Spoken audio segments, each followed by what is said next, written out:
So we'll go ahead and jump in. So first of all, we've got Sean Hill. Sean is a photo editor on the National News Desk for the Associated Press and a visiting professor of photojournalism in the College of Journalism and Mass Communications. He has more than 15 years of experience as a photojournalist, working at newspapers in Louisville, Minneapolis, Jackson, Tennessee, Memphis, and Orlando. He got his start as a reporter in the Army, where in addition to writing stories, he was shooting photographs. He realized he enjoyed the freedom and creativity of photography. Welcome, Sean. Thank you. Go ahead. No, go ahead. You can. Sure. I'm going to preface everything by saying I love being a photographer.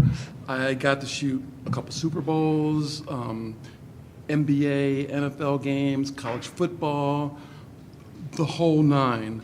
I got to walk the fairway with Gary Player. You guys are probably going to have to Google him, but Google Gary Player. I got to take a private elevator ride with Jana Reno, who was the first female attorney general. Just her, myself, and her significant other. And I have to be honest, I was a little concerned because it was just us three, and that was right during the Elian Gonzalez event, so anything could have happened, but I still loved talking to her.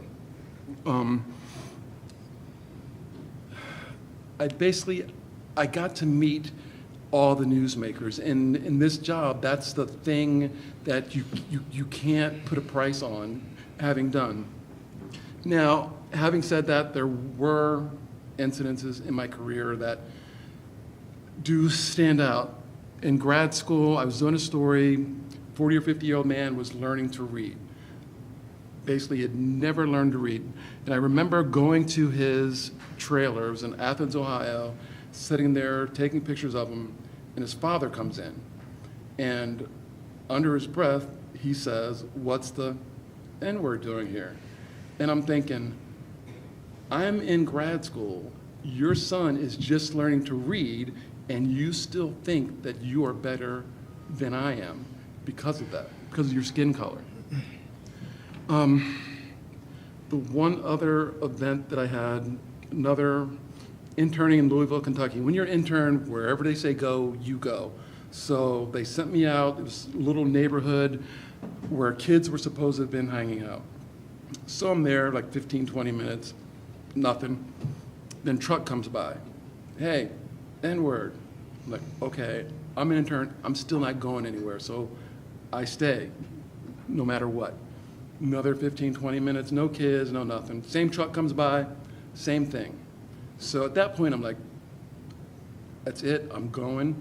So I go back to the place I'm staying, and it was with the photo editor, the assignment editor of the newspaper.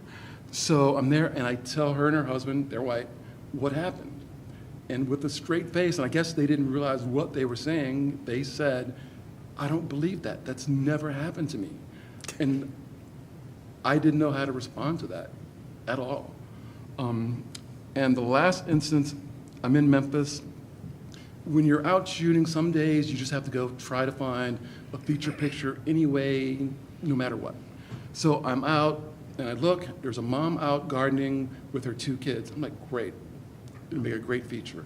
So I get out, get my gear, and as I'm walking up, the mother grabs her 2 kids and puts them in the house.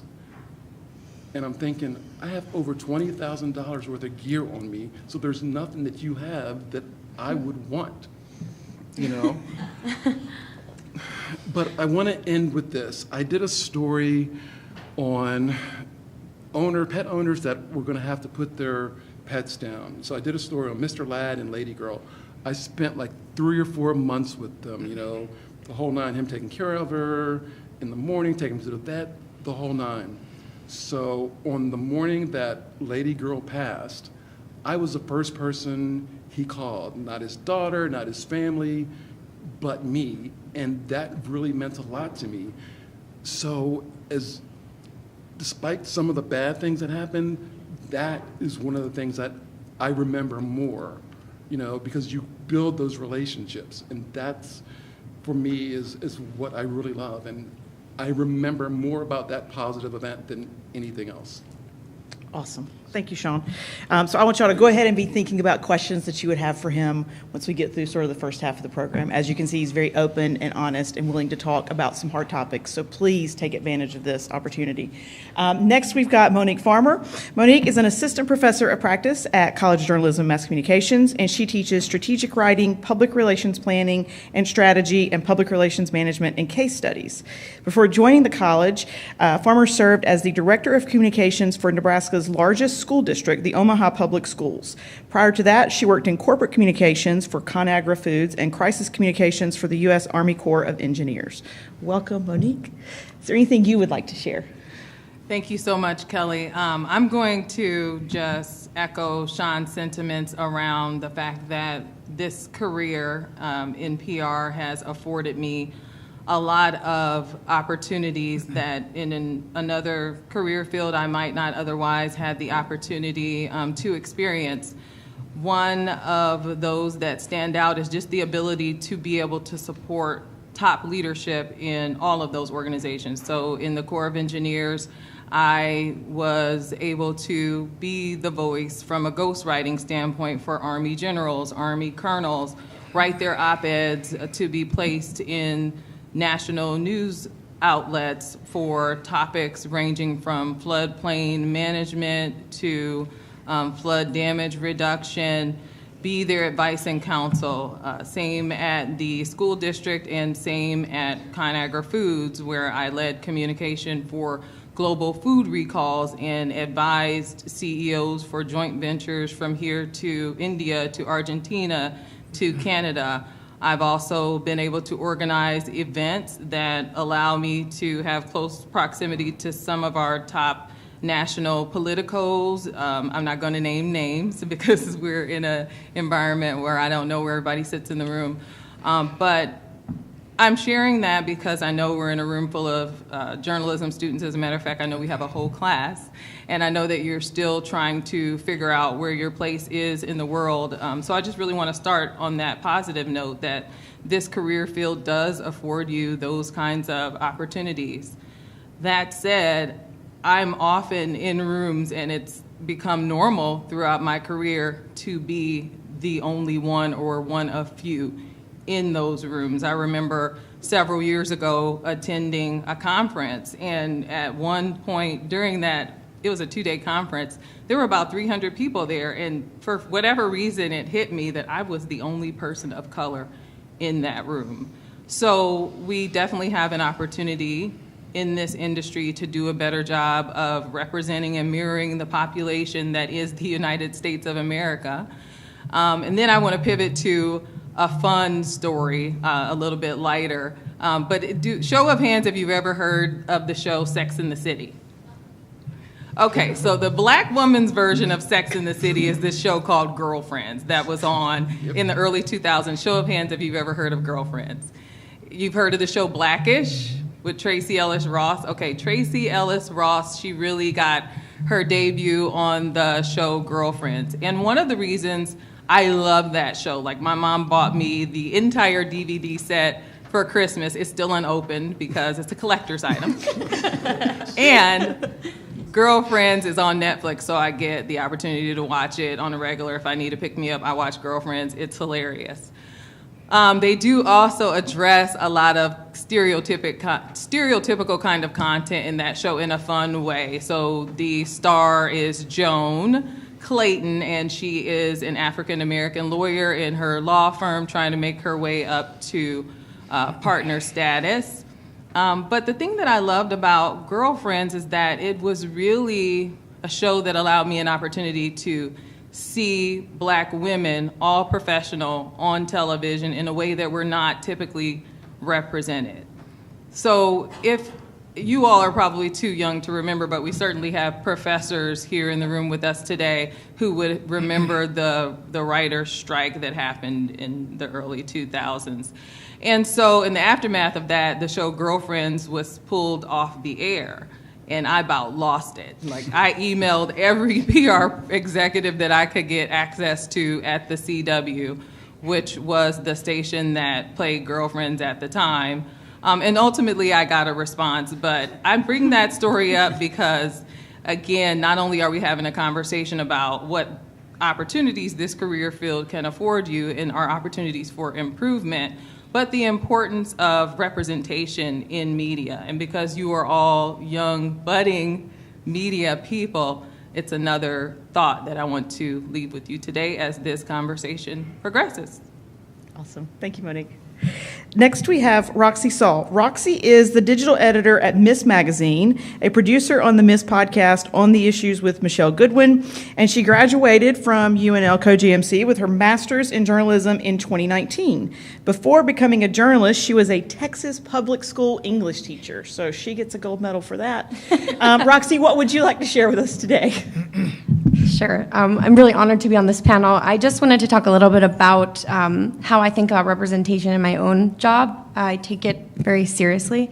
I was a middle school writing teacher, like Professor Bowling said, and I decided that I wanted to start working with adults, working with words with adults. So throughout and after grad school, I did freelance reporting before I got my position. My beats focused on women in business and social equity in the cannabis industry in particular. I was living in Los Angeles at the time, and various cities in the state were just starting programs to ensure that those disproportionately impacted by the war on drugs weren't getting shut out as laws surrounding marijuana started to change. And I was really honored to sort of cover that as my beat. I got an internship at Ms. Magazine, which is what I parlayed into getting a full-time position.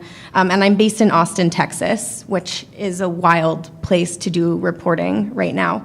I am a reporter, so I just need to share with you some stats to kind of couch this conversation, because when it comes to racial and gender diversity, the media workforce is far from reflective of the United States population. And this is especially pronounced at the executive level. So, people of color make up 40% of the population of the United States, but only 23% of newsroom employees are people of color. That is staggering. And if journalism is a public duty and a public service, the fact that the people telling these stories are not representative of the overall population, I think, is a dereliction of duty. Each year, this is pronounced with women as well. Women comprise 2/3 of graduates, so it's really great to see so many women in the audience. But as you get into the journalism industry, only 1/3 of the journalism industry is women, and it's astronomically worse for women of color. Black women represent 2.5% of the journalism workforce. 2.5%, that is shameful. And only 63% of news organizations said that they had one woman among their top 3 editors in 2015, and that number has stayed the same for 15 years. And so I keep these numbers in my mind when I am doing my job day to day. I kind of wear 3 hats. I'm the digital editor, and that's kind of my main job. And, I can only get 3 to 6 stories up per day. There's only so many hours in the day, and so I'm constantly thinking, what stories are those going to be? And which stories are being currently badly reported or underreported in mainstream media? And whose voices am I going to lift up? I make similar decisions when I'm consulting on the podcast that we have. It's called On the Issues with Michelle Goodwin. And I also just wanted to say that the type of journalism that I practice is movement journalism. If you're familiar with the term, maybe not. It's in service of social and political change. And it centers the lives of those most impacted by news. And I believe that the purpose of journalism is to raise up voices for people that don't have a voice, and I believe that starts with the people telling the stories. So, thanks for having me. Awesome. Thank you, Roxy. You essentially summed up the first 6 weeks of class this semester, so I appreciate that. Next, we have Randy Essex. Randy was the executive editor of the Omaha World Herald from January 2020 to February 2022. He is a Beatrice native and a UNL graduate whose daily news career spans 40 years, every U.S. time zone, and newspapers as small as the Glenwood Springs Post Independent in Colorado and as large as the Detroit Free Press. He's overseeing coverage of the Iowa caucuses for the Des Moines Register, the bankruptcy of General Motors and Chrysler in Detroit, and the opioid epidemic for the Cincinnati Enquirer. He won the 2016 Burl Osborne Editorial Leadership Award from the American Society of News Editors for editorials urging decency towards immigrants in Colorado. Welcome, Randy. Thanks. It's always great to be at UNL. I love this university, and it enabled what I call a career that's been a seminar in America. As Kelly said, every U.S. time zone and a range of markets and communities. So I'm the old white guy, right? And growing up in Beatrice, there was almost no diversity in my hometown. The Scott brothers were barbers who were black men who I went to see, and those were the only black people I knew until I came to the university. And then I worked in Abilene, Texas, which is a population was somewhat more diverse, but there was one black sports reporter and a couple of Latino reporters on that staff. I went from there to Boise, Idaho, and you can imagine that was an all-white staff. From there, I went to the Des Moines Register, which, owned by Gannett, sought diverse hiring, emphasized diverse voices in our coverage, but, we weren't particularly good at it. And there, I experienced probably the most overtly racist comment that I had ever heard in a newsroom. My son, when he entered kindergarten, we sent him to a fine arts academy in the inner city. And one of my peers on the city desk said, "Oh, well, we're going to move to Urbandale. My kid isn't going to see any black people." And around that time, too, the Register had a headline, Clive police urge people to be on the lookout for black people, because there'd been some burglaries, and it's just, so that's overt racism within newsrooms, and those newsrooms producing that sort of insensitive, ridiculous content. From Des Moines, I went to the Detroit Free Press. And early on at the Free Press, there's a tradition of gathering around the news editor's desk and looking at the electronic front page as it starts to take shape. And one of the Metro editors, a black guy, was looking and said, "I don't see any people who look like me," which that question has always stuck with me since then. Living in Detroit, I learned to just love Detroit. It's a place of inspiration. It's a place that's been punched in the nose and stood up and said, "Try it again." I worked in Cincinnati for a couple of years, and then I went to Colorado, where I was the editor-publisher in a market that was a third of the workforce was Latino, half the kids in school were Latino. And Kelly mentioned the National Editorial Award that I won, standing up for immigrants, and maybe one of the most gratifying experiences of my career is the day that one of those editorials ran, and the headline was "The Post-Independence Stands with Immigrants."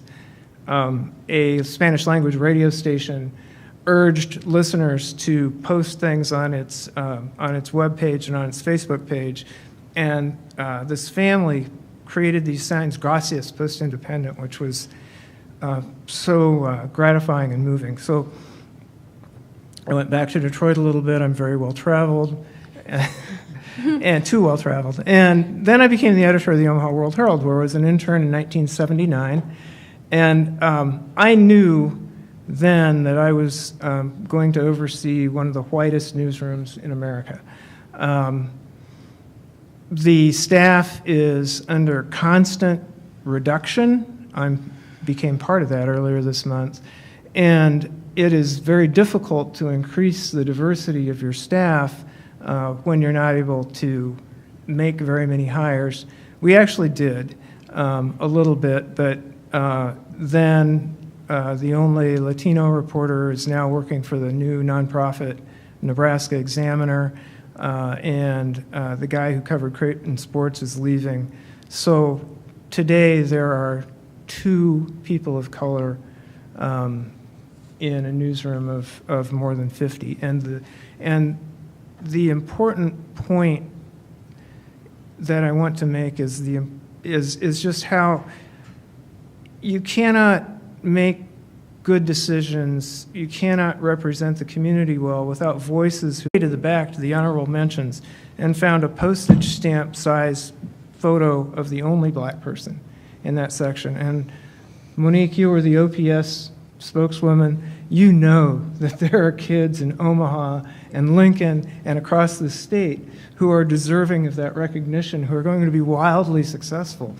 And I was told, well, we use objective criteria. You know, we use grades and college entrance exams, which is, again, is reflective of the lack of the voice in the newsroom. And so. Awesome. Thank you, Randy. So I'm going to ask our panelists each one question that I've already prepped them for, or they've already prepped after I told them the question. And then y'all will have a chance to ask questions. So I want you, again, just be thinking about this and what you would like to ask them. So first it's going to be Sean. Sean recently released a documentary on black farmers in the United States.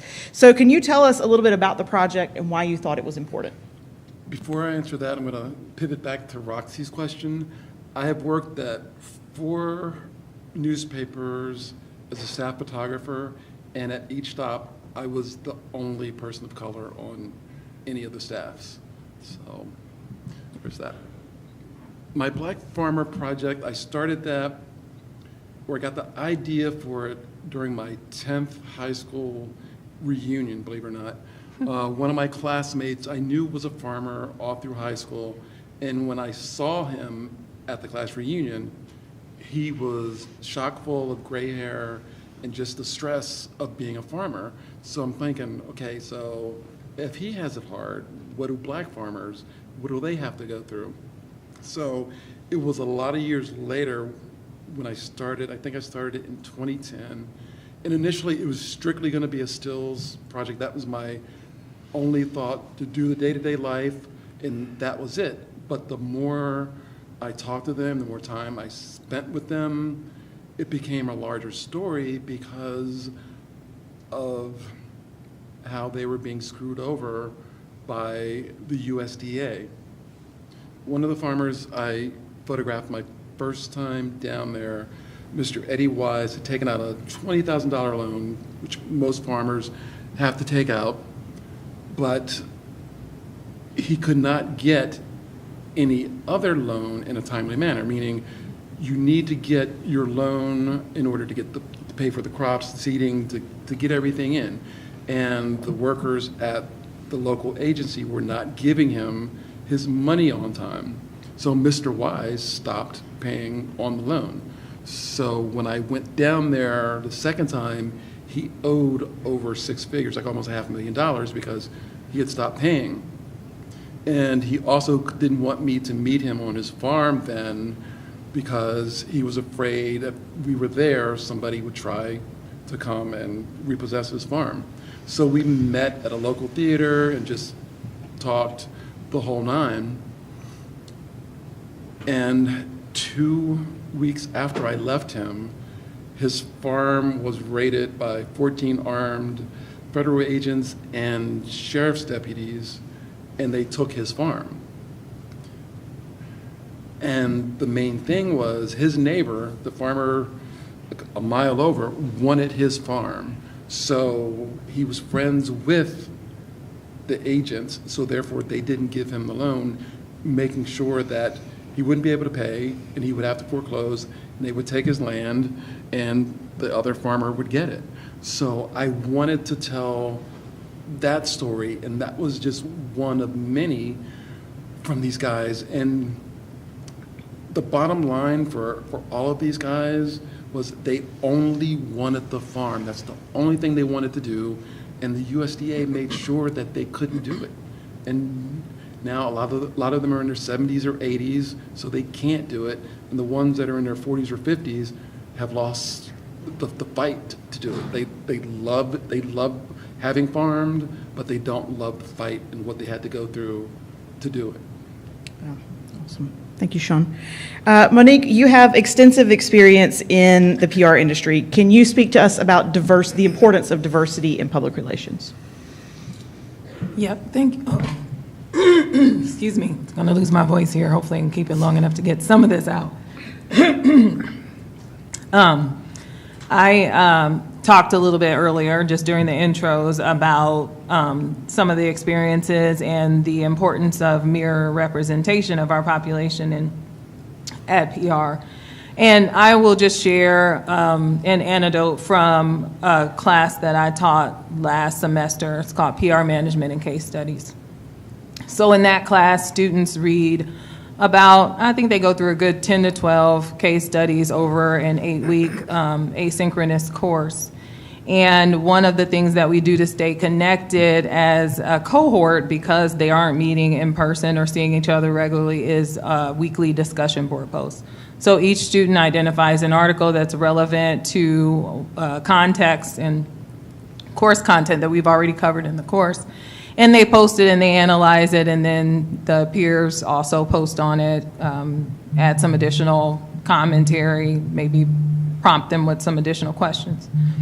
But one of the students in that cohort, during all the activity that was happening in discussion board, because as the professor, I'm in and out, like I pop in there several times a week and make comment. Sometimes if I'm busy and I haven't got in yet early in the week, I may not have done that. One of the students emailed me directly as a result of all of the media hoopla and fiasco in the aftermath of Dave Chappelle's comments during his comedy special on Netflix, which I'm sure you're all familiar with. If you're not, Google it, you'll get plenty of info. I don't want to monopolize the time going into deep detail about that, but his question to me, and he said, Professor Farmer, I'm just curious because you are a minority, and I want to know what your perspective is on something that somebody posted on the discussion board. So I went out and took a look. And really the opening discussion was around how should companies handle a situation like this, right? Like, are we going too far with cancel culture? Like, how do we handle it? He was making a joke. It's a comedy show. And my response to that student was somewhere along the lines of, I'm really curious with regard to the decision-making that was happening in those rooms where it happens, right? Because they're going to have a strategy discussion about how do we handle this, what do we do? All of this is blowing up in social media. We're getting media calls. We got national media attention. How do we want to, which way do we want to go with this? I said, I'm really curious as to who got invited to be part of those strategy discussions and whether the people in that room were in a position to give advice based on what they were hearing, what they were hearing from their friends, their family members, and how the comedy special made them feel. Also, I'm very aware that at Netflix, you've got Shonda Rhimes, and you also have got Channing Dungey. Those are two powerhouse African-American women who are first in terms of the representation that they bring to Netflix. So I didn't really offer my opinion, but again, my point that I wanted to make to the student is we've got to be cognizant of the representation that we have so that we internally hear from some of those diversified voices. Now, I say that with the caveat that sometimes being a person who is a representative of those cultures, it can become exhausting. It can become exhausting to be the one that gets tapped all the time as if you're the representative for the entire African American culture, because you're not. But you are there to help lend some context. You are there to maybe help share some of what your insights are, how you feel about situations that are happening in our nation. And if you're in a place where that's welcome and it's truly listened to and received with intent to make positive changes, it can be less exhausting. Awesome. Thank you, Monique. Roxy, you do a lot with policy and advocacy. Can you talk to us about the role of policy and advocacy in changing the media industry? Sure. So I think the first step, and I do think that George Floyd's murder and Breonna Taylor's delayed but public murder really did spark something. And I do think that it opened up a lot of doors for awareness and open conversation. I recently saw a headline from Baltimore Sun. We are deeply and profoundly sorry. For decades, the Baltimore Sun promoted policies that oppressed Black Marylanders. We are working to make amends. Philadelphia Inquirer, just my hometown, recently did something similar, grappling with racism. It's really a good first step, but I will say that this is the conversation that has to happen among white people too.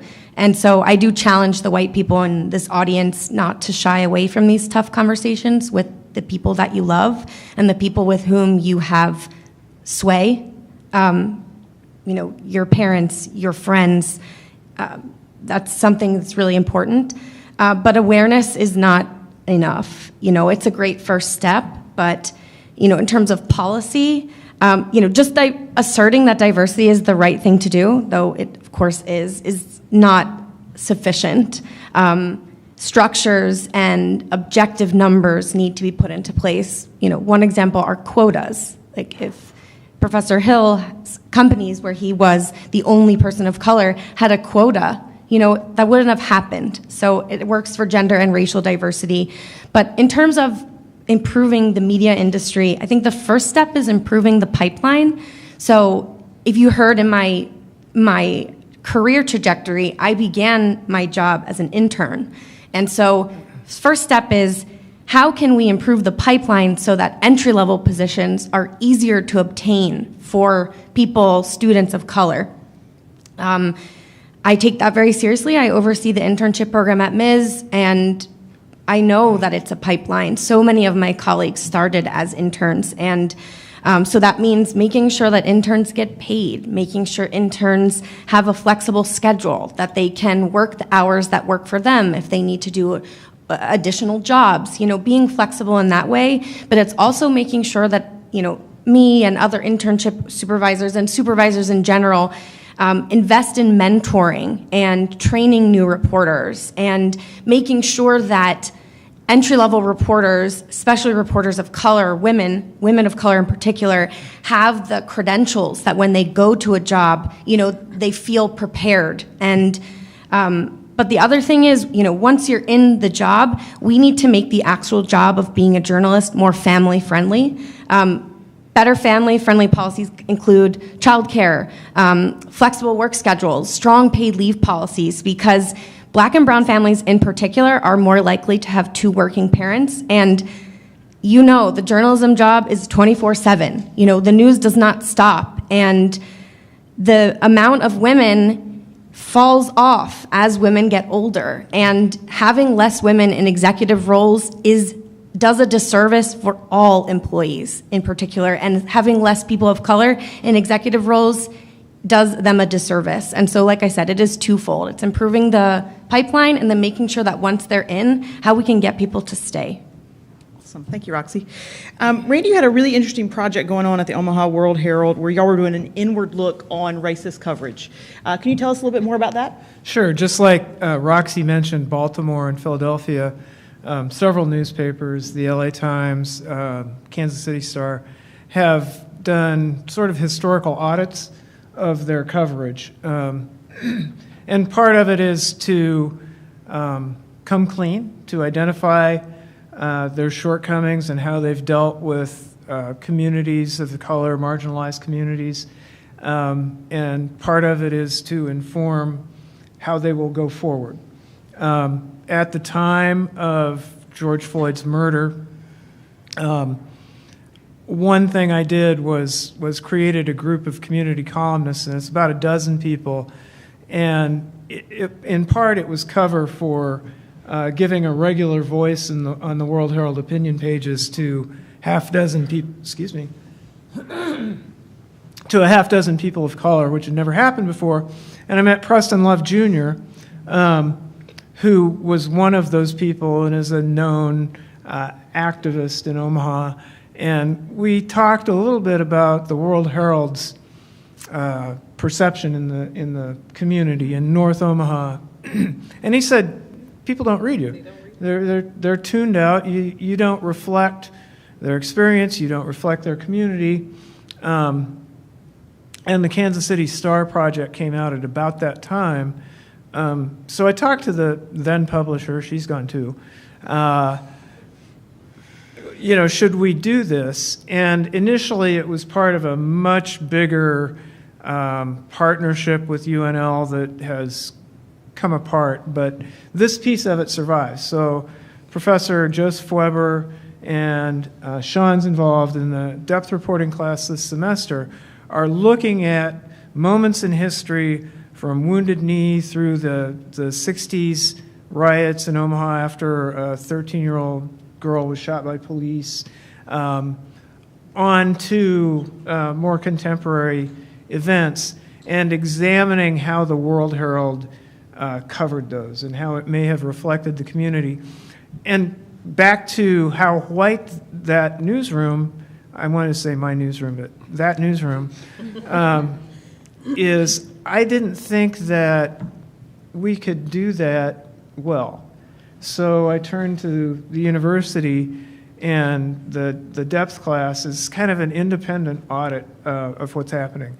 And I know that that is going to go on, and the final form of it still has to be worked out, but I would expect at some point this summer there will be a really extensive look at how the World Herald, and understand the Omaha World Herald and KFAB. I listened to KFAB every morning. It was a real news station then, not just the partisan chatter that it is now. These organizations had tremendous influence across the state. These were the windows to the world. These were the watchdogging of state government and policy that there was. So this is very important, I think, to understand how the flagship media organization in the state has done in the past to help us go forward. Awesome. Thank you, Randy.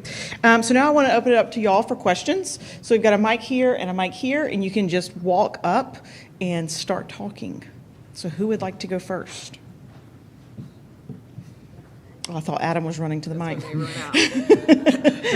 Come on, you're journalists, right? Yes, future journalist. Some criminal justice majors, psych majors, sociologists. Awesome. Thank you. Sorry. Flip the little switch on the top of it. There we go. There we go. Okay. So my first question is for Roxy, and it was, what do you think are specific steps that we can take as college students to improve the pipeline without being in those executive roles?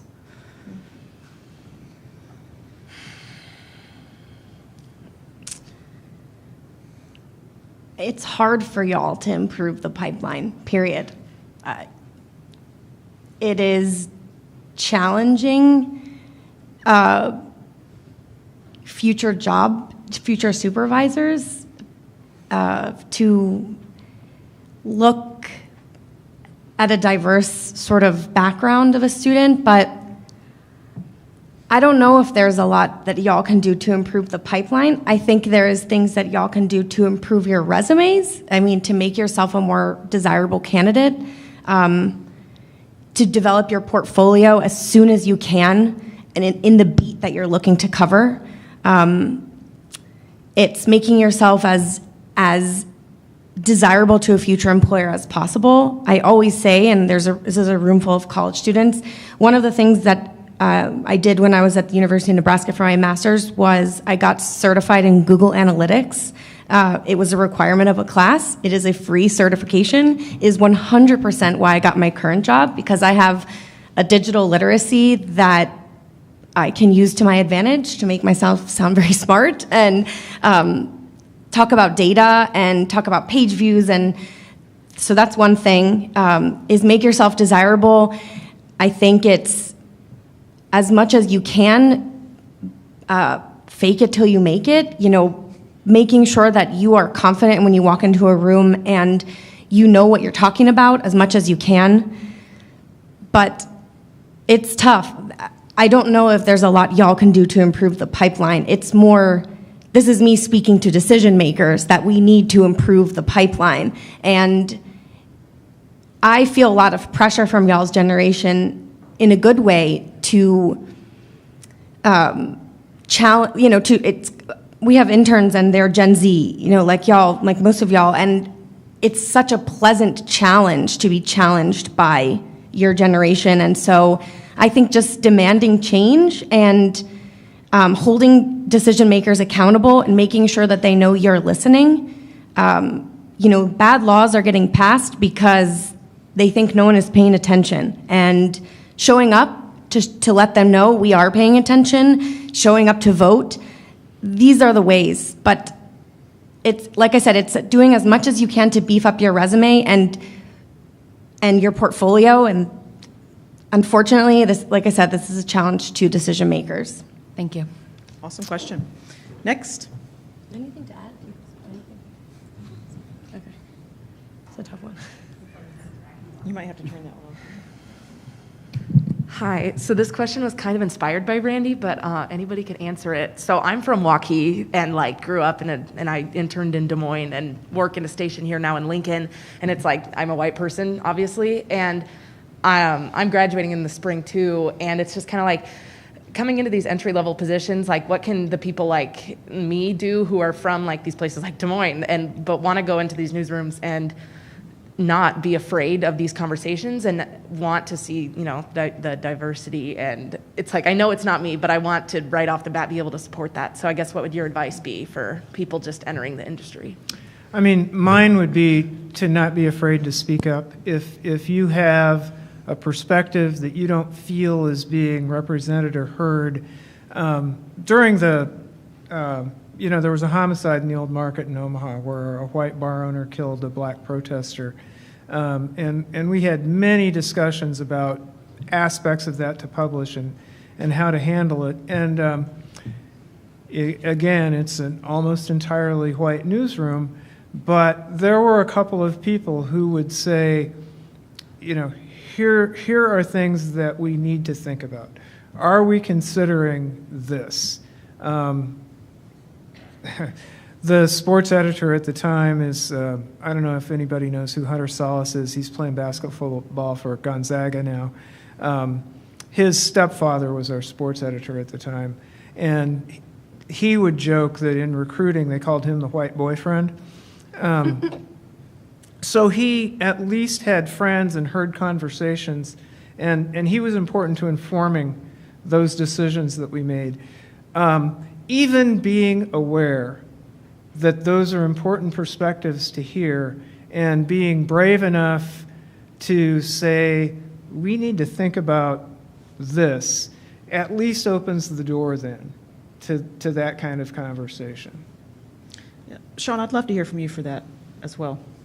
It's almost, when you go in, especially when you're just starting out, you're not going to have much of a voice, and you're also going to get pushback from the top because they have been there for so long and are so used to doing things in a certain way and how things are supposed to be.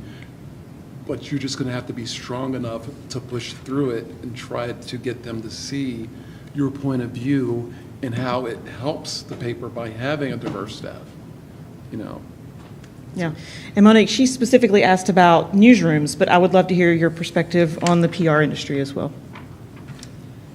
Yeah, I think that I agree with Sean. When you're entry level, you're kind of the low man on the totem pole, low woman on the totem pole. I think it's very important to get into a role and prove your value and earn your right to be able to speak up and be heard and listened to. So that said, I think it's also important to do that for a number of reasons. You should be networking, you should be learning, you should be producing quality work that if you find yourself inside of an organization whose values don't align with yours, you're at liberty to transition. Yes. Yeah, and I, on this question and on the previous question, I would say break the door down, right? Be persistent in as professional a way as you can be. And you're right that many old white guy managers are going to not want to hear that, but there are managers who value it. And those are the organizations that you want to be a part of. And sometimes just hearing that different perspective will open some ears. Awesome. Great question. Thank you. All right, next. Hi, we've talked a lot about actionable steps that we can take in the entry-level fields, I guess. This goes, I guess, more towards Sean and Monique. As a person of color, how do we take these actionable steps of holding people accountable without that fear of retaliation from those in power? Great question. That is a hard question. I think me personally, I think you have to, in this day and age where we are as a nation trying to work on a lot of these challenges, I think you have to find your courageous inner voice. And I think that you have to find ways to speak with people who will listen, and who are willing to extend, the opportunity for you to share perspective, or when you have that visceral feeling in your gut that this is not right, whether that's ethical or whether it's treatment of yourself or that you're witnessing of others. I think you have to find that courageous voice and build yourself up to share that.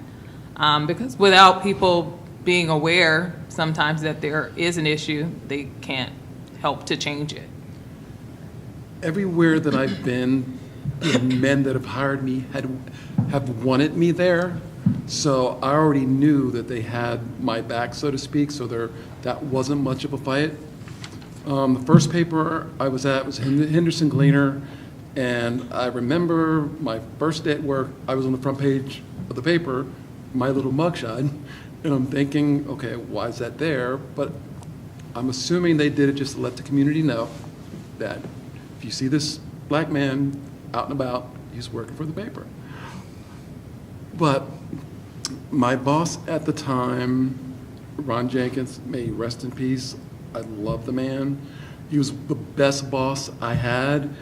And to show you how aware he was, we were having a conversation about something, and he was a good old boy, and he used the term boy as he was talking to me, and his face went white for a white man and he just apologized. Actually, for the next month, he apologized to me for having used it, and I knew he didn't mean it. It was just a slip and all that. So for him, I knew exactly how he felt and where he was coming from. But I've been other places where I know that they would not have done the same thing. They would have just used it and thought nothing of it. So it doesn't matter. Like I said, your boss, if you know the boss and the boss hired you, they hired you for a reason, and they will have your back and they will listen to you. It's just a matter of finding the bosses that will, I guess, quote unquote, go out on a limb and support you. Great question. Thank you. Yeah, awesome question. Next. I'd say human resources is your friend in this. Get a good lawyer. No. Let's say that there's not a diversity council in your workplace. Get an ally, maybe somebody who's been there a little bit longer, and go to human resources and say, or go to your boss and say, can we start a diversity council? If there is one, get involved with it. Awesome. Okay, go ahead. Hi, and I might have two questions if that's okay. Sure. Okay. My first one is, it could be for any of you. I'm from really small town Nebraska, and whenever you do try to, I guess, dispute or defend diversity and equality among different people in different occupations, it gets shut down with the statement of, oh, this is Nebraska, that doesn't apply here. What is some key language or things that we can do to start combating that and changing the mindset because it is applicable in Nebraska? A state motto is equality before the law. That's That's a great question. Any other thoughts on that? The question was, what do you do when people say race is not a problem here, or what would they say about Nebraska? Can you clarify, do you mean that people are insinuating that this is Nebraska nice, so that doesn't apply here, or is it the Nebraska, it's not for everyone, like which? It's I honestly have seen it from both perspectives. You could bring it up as in, like, if you are trying to combat about like things happening in the news or with like the different police situations that have been going on, or even in occupations like in the diversity, the inequality between women and people of color in the workplace, people bring it up like, oh, that isn't actually happening. Like, this is Nebraska, that doesn't apply here. Or it's brought up in the way it's like, oh, well, this is Nebraska, it is Nebraska nice. Like, that doesn't happen, this doesn't exist, we don't know what you're talking about. Or even they'll turn that kind of aggression towards it where it's this, it shouldn't be happening here because this is Nebraska. They're almost like excluding even the potential of it being there. So for example, like oh, like why is a woman doing this? Why is there a person of color in this position? And so coming from like a rural area, like being a woman, I was working on a farm growing up. That's what I did. That was the opportunity I had, those experience I had. And I was often persecuted for that, being like, oh, what are you doing here? You know, like, oh, like, of course she got this stuck in the ditch here. Or I would see other students from UNL being a part of it on the East Campus. They had an opportunity for you to go to actual work on local farms, people in the area, and oftentimes people that would apply would not get the job because they weren't seen as fit because of either like color or like it wasn't I guess you should say, like,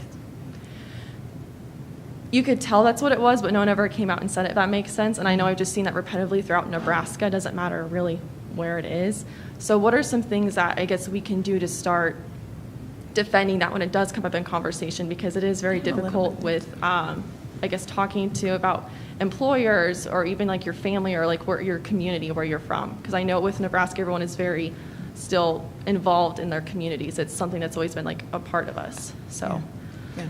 I was going to say, Roxy's cooking something. I don't know. This is, I don't know if this is profound, but I have sort of two pieces of advice, and they're kind of twofold. I would say the first thing that I do when I'm talking to people like that is know your numbers. Like, you know, how I started with a bunch of stats. Like, it kind of does silence people, shuts people up. It's like, hey, this is a problem. You know, the pay disparity between men and women is 77%. You know, this is a Department of Labor statistics. I didn't get this from, you know, anyway, these are objective numbers, so knowing your numbers. I do that a lot when I report on abortion. It's knowing that 5 times more black women need abortions than white women. It's, you know, knowing these numbers and kind of showing someone, hey, I know what I'm talking about. That's the first thing.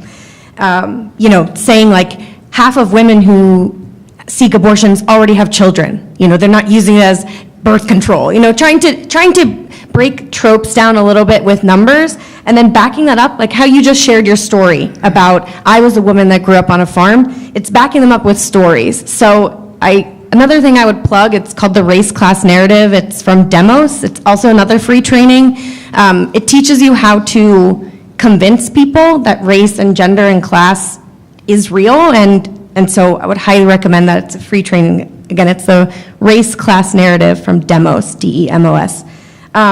But what they say is that numbers don't really convince people. They tend to convince me, but if that's true, it's backing them up with stories. So sharing with someone the story you just shared. I grew up on a farm. This is what happened to me. This is my experience as a woman. You know, I tried to do that, and I say, imagine I were a black woman. You know, imagine I had to operate the space as someone that was a person of color. And so that would be my advice, is it shuts people up when you show them how intelligent you are. And memorizing a few key numbers and knowing them off the top of your head helps. And sharing stories, like, you know, picking up these stories from Monique and Sean. You know, I'm filing these away. And when I hear someone say that, you know, they tend to do it in Texas too. Oh, you know, it's not a problem here. Everyone's so nice here. You know, knowing these stories and sort of being able to throw them out, it shuts people down, and then people usually say, "Oh, I'm sorry, I don't know enough about that," and then you won. So That's my advice. Any other thoughts on it? I would throw it back at them and say, so why do you think that is? You know what I mean? Because right now, they are not seeing a problem because they don't see color. So therefore, it's not a problem. Now, if color was introduced, then they might have a problem with it. But it's not being introduced in their mind. It's completely, it's foreign to them. That it's never going to cross their minds. It's not going to be touched. So they're not going to feel it. And it's not a problem for them at all. A little soapbox here. I've written about critical race theory, and the fact that people running for governor in Nebraska, one of their top issues seems to be combating critical race theory, which they define improperly, and say that that's going to teach white people to be ashamed. I wrote a lot about that, and to the point of offering an example, I've used redlining in North Omaha, where the federal government actually drew red lines on maps around areas that it had deemed undesirable for investment, and consistently those were areas where people of color lived. And those areas today, I mean, in my lifetime, those red lines existed. In my lifetime, it was illegal for white people to marry black people or Chinese people in Nebraska. In my lifetime, banks wouldn't invest in North Omaha, and studies today still show that homes owned by black people are underappraised, that black people have a harder time getting loans for homes. So the legacy of those red lines created generational poverty because you couldn't invest, you couldn't grow wealth, you couldn't pass along an estate because you were barred from owning. So I have used the example of, let's take somebody who was born in North Omaha on the same day that Pete Ricketts was born in, I think, Nebraska City.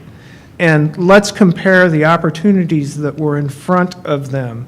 And then tell me that our past, that our history, that the laws and practices and policies of this state and this country don't affect what's happening today. You can't break through some people, but the data's there, the stories are there, and the human beings are living that still.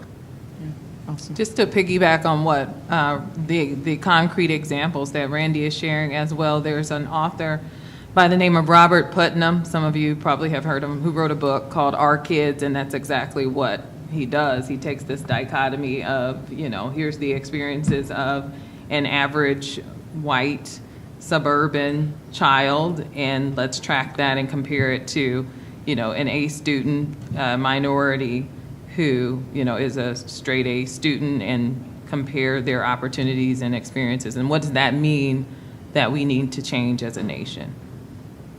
Awesome. Thank you. You want to ask your second question? Yes, and as a tip I received from numerous people growing up was to make myself more, I would say, like, desirable as a job candidate or applicant would be to apply as if I were, quote unquote, a educated white man. What was your stance on this?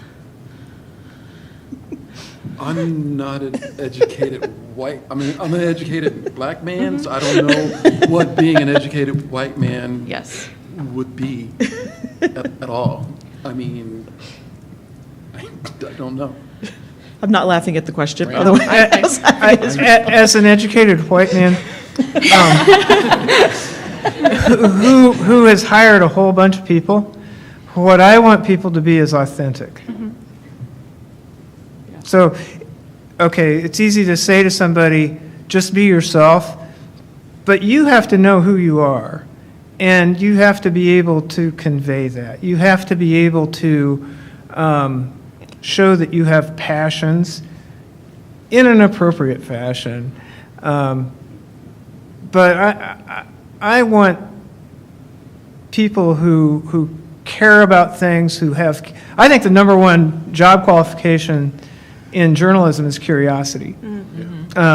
Period. You know, everything else can flow from that, and I don't know that my curiosity is different from Sean's or Monique's or Roxy's. You know, if in journalism, if you can show that and show how you have applied that and done good work to that point, if a manager doesn't hire you, you probably don't want to work for that person. Awesome. Really great questions. Thank you so much. Thank you. We've got time for maybe about 2 more questions. All right.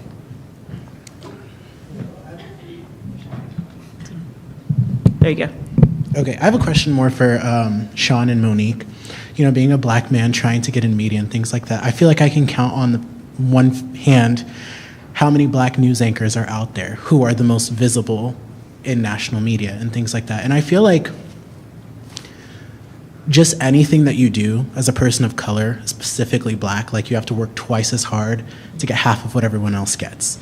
And so sometimes I wonder, how do we make it to the top if we can barely even get in the door? Great question. It's a big question. I want to make sure that we answer exactly. I heard the preface about like the number of black male anchors that you see across the nation, but just give us the pointed question that you want us to answer. So I guess I should reflect a little bit back. There's this interesting piece that I watched on CNN Business, and it talked about, I'm in the 1% and I'm black. And it talked about very wealthy black men and women who talked about once you get to a high enough position, then you're able to bring in more people of color. So if we have to keep waiting for that to happen, how do we ever catch up? We don't, because, like, say, my industry, the news industry, like Randy said, they're cutting jobs. So the last thing on their mind is diversity, because, you know, if you hire somebody, that means, okay, we're gonna have to pay that person. So they're not interested in that. They're interested in you know, cutting to the bottom line. And at I think, again, only one of the papers I was at had a person of color in upper management, you know, and that was in Memphis. So if you don't have that representation in management, nothing else is going to change, unfortunately. And like I said, with the way the industry is now, that's the last thing on their mind. Yeah, the only thing I can think of to add is that, you know, you have to be the manager of your own career as well. You can't sit around and whine about opportunities you didn't get. You have to take advantage and seize those opportunities. You have to have self-motivation and initiative. And I mean, there have absolutely been times when I maybe would have had the door closed on an opportunity if I didn't step up and go like, I can do that. That it should be my opportunity. I want to have the opportunity to do it. And so that means coming out of your comfort zone, and that means finding your voice and using it. And I did get a lot of those opportunities, but not because somebody was looking to hand or cherry pick me to give them to me. I had to step up to the plate. And then you've got to go prove yourself, especially when you're moving out of a comfort zone into a space that you've never navigated. Sometimes you're going to do that solo as a person of color because there aren't a whole lot of mentors, but you've got to be willing to do the work. You've got to be willing to work a 16 to 18-hour day or lose your entire summer, which has happened before. But I think you've got to take advantage of your opportunities, improve yourself, and try to find people in spaces who are willing to also contribute to your success. I kind of have a follow-up to that. So now, because Randy had mentioned about like the governor's pushing this whole mention with CRT, I feel like every time something drastic has to happen for visibility of black people to get up there. So for instance, everything that happened in 2020, immediately, if you look on every single panel and every single national news outlet, you now see a black person on that panel. And I feel like now when we talk about diversity, equity, inclusion, that's weaponized to CRT. So previously it was like, oh, you're trying to bring BLM in here. And then now it's like, oh, you're trying to bring CRT in here when we talk about people of color and minorities being left behind. So how do we like pivot from that, and how do we grow on that? Our history is something horrible happens, and the white-run institutions say we're going to change, and a year later they haven't changed, and there is political pushback against it, and something horrible happens, and they say we're going to change. George Floyd was murdered. 150 Omaha CEOs signed a full-page ad in the World Herald that said, we're going to change. You know, they'll use COVID as an excuse, whatever, there's pushback. I believe, and this has nothing really to do with journalism, I just believe we're at a critical decade in America where we either survive demographically the last gasp of that pushback, or we become a very narrow-minded country where we don't make that progress. For a white person to say that there's been progress in my lifetime is not the great thing to say. Incrementally, we have gained. You know, this is a more egalitarian society, but we're sure not there, and the push has to happen. And I guess I hope that, you know, when the people my age and older who have held the power, and I'm not, obviously I don't hold enough power, but really when my demographic and the Mitch McConnell demographic and so forth are gone, are they going to be replaced with people who really internalize, who really believe this, who really bring these changes to happen? That's my optimism. I believe that's possible, but I think these next 10 years, 5 years even, are extraordinarily dangerous about whether that change actually ever happens. I was in Pine Ridge this weekend with Professor Chris Graves, and it's not just CRT. Their governor is trying to erase Native history in their books because it's divisive. And think about it, they have a Native name. So for her to want to get rid of that, I mean, what's the history going to look like? White man shows up and then what?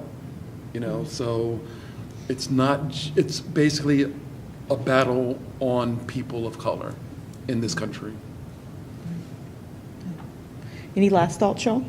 We got 5 more minutes, so I just want to make sure everybody has a chance to say their last thoughts if you want to. I love my job. I mean, everybody that I worked with at all the newspapers were great. And I love the career. It brought me here. So, and I know people are saying, you know, Nebraska, but I lived in Alabama, so this doesn't affect me too much. But I love the job, I love the profession. I'm just sad to see where it's going, and I don't know if it can go back up. I want it to. Yeah, I would just add, first, I just want to thank Kelly for putting this conversation together. Yay, yes. And just commend her for extending each of you the opportunity to listen to some of these anecdotal experiences that we've all shared. But not only that, to really be pensive about the fact that you will be sitting here, you know, in the next 5-10 years. 5-10 years, you are the future. You're going to be the ones in those decision-making spaces well before you know it. Time flies. So learning all you can, doing what you can to educate yourself individually so that the future of our nation continues to progress, hopefully, and not regress. Yes, absolutely. I guess I would just say my silver lining here, or like something to end on a positive note, is kind of relating to your question. It's the importance of role models and representation. You know, we just got a big win last week. Ketanji Brown Jackson, first Black woman Supreme Court nominee. And I was just thinking, like, your generation, the generation below, and what that's going to mean for the image of what is a judge? What does a judge look like? You know, it's changing. Things are changing, and the more your generation and my generation and, you know, all of our generations sort of demand that change, the better. But it is really refreshing to think about her sitting on the court and what that represents. And to speak to your point about needing twice the experience and you get half the, you know, what was the saying? Yeah, Ketanji Brown Jackson has the most experience than any other sitting justice on the court, you know, and still look at the backlash before she was even announced. Comments that the Supreme Court justice can't read a J. Crew catalog. I mean, it exists, you know, this racism exists, but the demand is there, and, you know, Biden knew it, and it's changing. It is changing, and I will tell you that decision makers are feeling that pressure, and just keep up the pressure.